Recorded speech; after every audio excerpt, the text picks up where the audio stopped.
بسم الله الرحمن الرحيم إن الحمد لله نحمده ونستعينه ونستغفره ونعوذ بالله من شرور أنفسنا ومن سيئات أعمالنا من يهده الله فلا مضل له ومن يضلل فلا هادي له وأشهد أن لا إله إلا الله وحده لا شريك له وأشهد أن محمدا عبده ورسوله أما بعد فإن أصدق الحديث كتاب الله تعالى وخير الهدي هدي محمد صلى الله عليه وسلم وشر الأمور محدثاتها وكل محدثة بدعة وكل بدعة ضلالة وكل ضلالة في النار. Certamente que todos os louvores são para Allah. Nós o louvamos, a Ele pedimos ajuda e a Ele pedimos perdão. Pedimos proteção a Allah contra o mal de nós mesmos e das nossas más ações. Aquele que Allah guia, ninguém o pode desviar. E aquele que desvia, ninguém o poderá guiar. E testemunho que não existe nenhuma divindade que tenha o direito de ser adorada exceto Allah, o único sem parceiros. E testemunho que Muhammad é o seu servo e mensageiro. Isto dito, com certeza que a mais verídica das narrações é o livro de Allah. E o melhor caminho é o caminho do profeta Muhammad sallallahu alaihi wasallam. E as piores coisas são as invenções na religião. E todas as invenções na religião são inovações. E todas as inovações são um desvio. E todos os desvios serão destinados ao inferno. Bem-vindos a todos nesta série de aulas acerca da oração. Aulas baseadas neste livro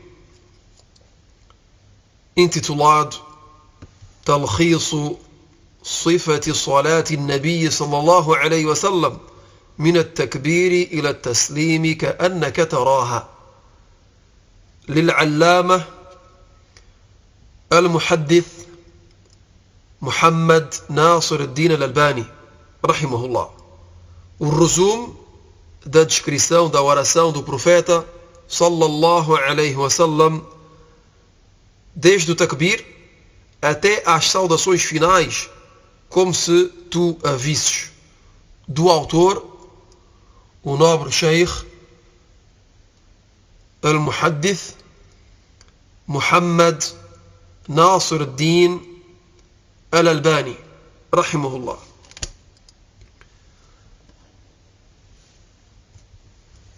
O autor disse: a proibição de orar em direção das sepulturas. A proibição de orar em direção das sepulturas. Na aula anterior falámos da altura da sutra. Depois de ter falado da altura da sutra, o autor, rahimahullah, falou da proibição de orar em direção das sepulturas. E disse: é claramente proibido. É claramente proibido de orar em direção das sepulturas. Que seja em direção das sepulturas dos profetas ou de outras criaturas além dos profetas. É uma proibição global, geral. Então é proibido de orar em direção das sepulturas. É proibido de tomar as sepulturas como direção de oração. Que sejam sepulturas de de mensageiros, de profetas, de santos piedosos, homens piedosos, etc. Não é permitido de orar em direção de qualquer que seja a sepultura. E a evidência, mesmo se o autor não mencionou, mas penso que convém mencionar, é um hadith relatado por Muslim, no qual o mensageiro de Allah, sallallahu alaihi wasallam, disse: "La tusallu ila al-qubur wa la tajlisu alayha." Não rezem em direção das sepulturas e não se sentem sobre elas. Então tiramos deste hadith a proibição de orar em direção das sepulturas e a proibição de se sentar sobre as sepulturas. Depois de ter mencionado brevemente este ponto, que é a proibição de orar em direção das sepulturas, e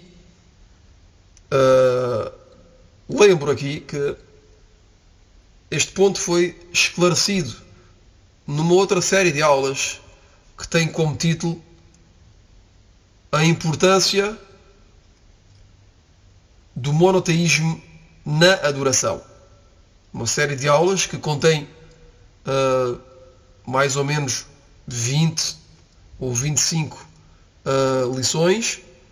Este ponto foi esclarecido em detalhe, que é a proibição de orar em direção das sepulturas. Então aquele que quer mais detalhes, que volte, que regresse a essa série de aulas. Depois o autor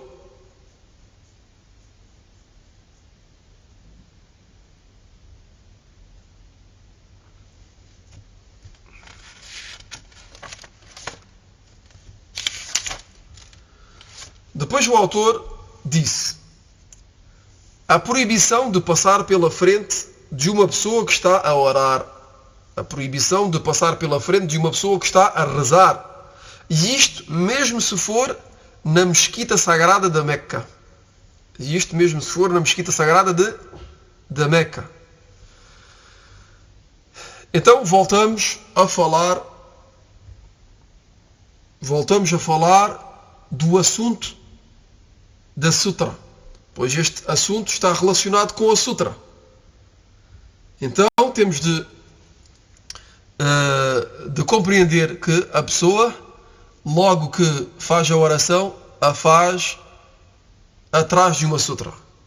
E temos de compreender também que não é permitido de passar pela frente de uma pessoa que está a fazer a oração.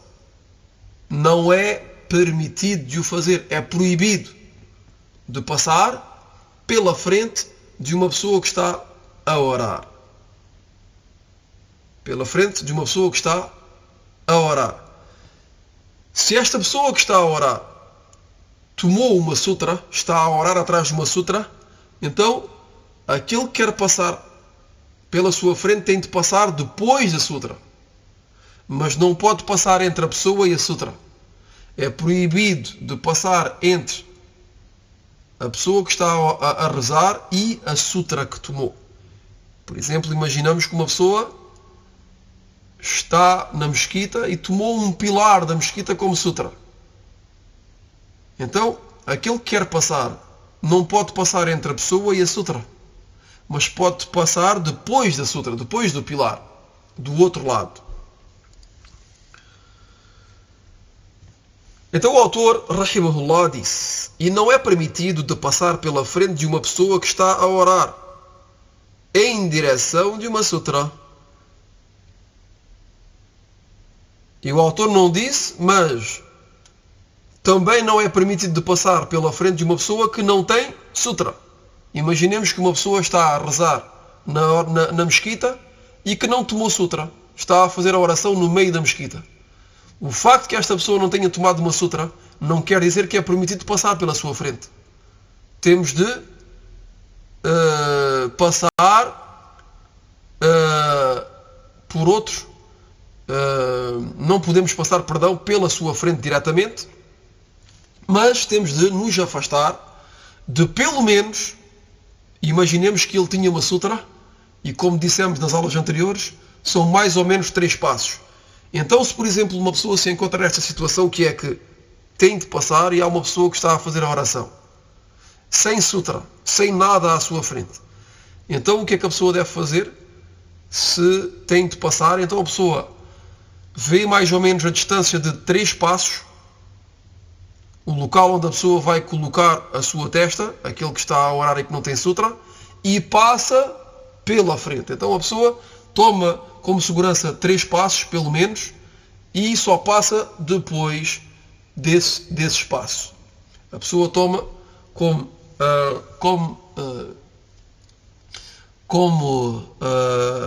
segurança 3 passos e pode passar depois pela frente. E esta é uma das razões e dos benefícios de tomar uma sutra, que é que uma pessoa logo que toma uma sutra, que tem uma sutra à sua frente, não põe as pessoas em dificuldade. Porque às vezes as pessoas querem passar e têm uma hesitação, não sabem, a pessoa não tem sutra, não sei se posso passar, não sei se não posso passar. Onde é que tenho que passar? Quanto é que é mais ou menos 3 passos? Então põe as pessoas numa dificuldade e num momento que a pessoa não sabe o que é que tem, o que pode fazer. Então a pessoa, quando vai fazer a oração, geralmente tem de se aproximar das paredes, das colunas, dos pilares, das cadeiras, das pessoas, etc., a fim de deixar o espaço vago para que as pessoas possam circular e que possam passar na mesquita e que não tenham esta hesitação e este receio de passar à frente de alguém que está a fazer a oração, e que é um acto que é gravíssimo, como devemos ver já a seguir, bi'idhnillah. Então o autor, rahimahullah, diz: e não é permitido de passar pela frente de uma pessoa que está a orar em direção de uma sutra.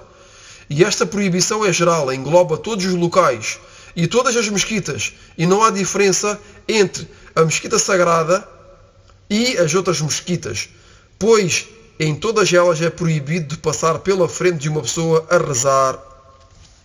Então aqui Sheikh Al-Albani, rahimahullah, nos diz que a proibição de passar à frente de uma pessoa que está a rezar é global, que seja nas mesquitas pequenas como nas grandes, como na rua, em qualquer lugar. Em qualquer lugar que uma pessoa esteja a fazer a oração, não é permitido passar à frente dele. E aqui o Sheikh realça um ponto que é a oração nas mesquitas sagradas, e não é a primeira vez que ele realça este ponto. Já foi realçado nas aulas anteriores, que é que a mesquita sagrada da Meca não tem uma especificidade em relação à sutra. Há pessoas que pensam, pelo facto de que haja muita gente, podemos passar à frente das pessoas que estão a fazer a oração. E esse é um erro. É um erro. Não é por ser a mesquita sagrada e que haja muita gente e que seja uma grande mesquita que a pessoa tem tem a autorização de passar pela frente das pessoas que estão a fazer a oração. Abadan, nunca. Isto é um erro. Logo que estamos na mesquita sagrada da Meca, temos de ter cuidado onde passamos. E temos de ter cuidado em não passar pela frente de uma pessoa que está a fazer a oração. Da mesma forma que nas outras mesquitas. Na mesma forma que as outras mesquitas. E se a pessoa se encontra numa situação em que não tem outro lugar para passar senão à frente de uma pessoa que está a fazer a oração, então a pessoa que espera até que a outra termine a sua oração e depois passa. Então o autor aqui, Sheikh Al-Albani, nos diz que não há diferença entre as grandes e as pequenas mesquitas. Não há diferença. Que seja a mesquita sagrada da Meca, que seja a mesquita do profeta sallallahu alaihi wasallam em Al-Madina, não há diferenças. A pessoa não pode e não tem o direito, e é proibido passar à frente de uma pessoa que está a fazer a oração em qualquer lugar que seja. E o autor aqui mencionou a evidência daquilo que disse. يقول لقول النبي صلى الله عليه وسلم لو يعلم المرء بين يدي المصلي ماذا عليه لكان أن يقف 40 خيرا له من أن يمر بين يديه. Então, neste hadith, o mensageiro de Allah sallallahu alaihi wasallam disse, e reparem bem neste hadith, é um hadith tremendo que faz medo. Se a pessoa que passa pela frente de uma pessoa que está a orar, que está a rezar, soubesse aquilo que incorre, isto é, aquilo ao qual está sujeito, teria preferido esperar 40 do que passar à sua frente. Reparem bem, o mensageiro de Allah sallallahu alaihi wasallam aqui fala daquilo que passa à frente de uma pessoa que está a fazer a oração. Que passa à frente de uma pessoa que está a fazer a oração. Diz, se esta pessoa soubesse aquilo que incorre, aquilo ao qual está sujeito, isto é, se soubesse o pecado que está a fazer, se soubesse a gravidade daquilo que está a fazer, teria preferido esperar 40 do que passar à sua frente. Então seria preferível para esta pessoa de esperar 40 do que passar à frente ou de ter passado à frente de uma pessoa que estava a rezar. Resumidamente, é preferível de esperar durante 40, e vamos ver qual é o sentido de 40, é preferível de esperar 40 que de passar pela frente de uma pessoa que está a fazer a oração. Então vejam bem a gravidade do pecado de passar à frente de uma pessoa que está a fazer a oração. Quer dizer, de passar entre a pessoa, esta pessoa que está a fazer a oração, e o local da sua prosternação. E aqui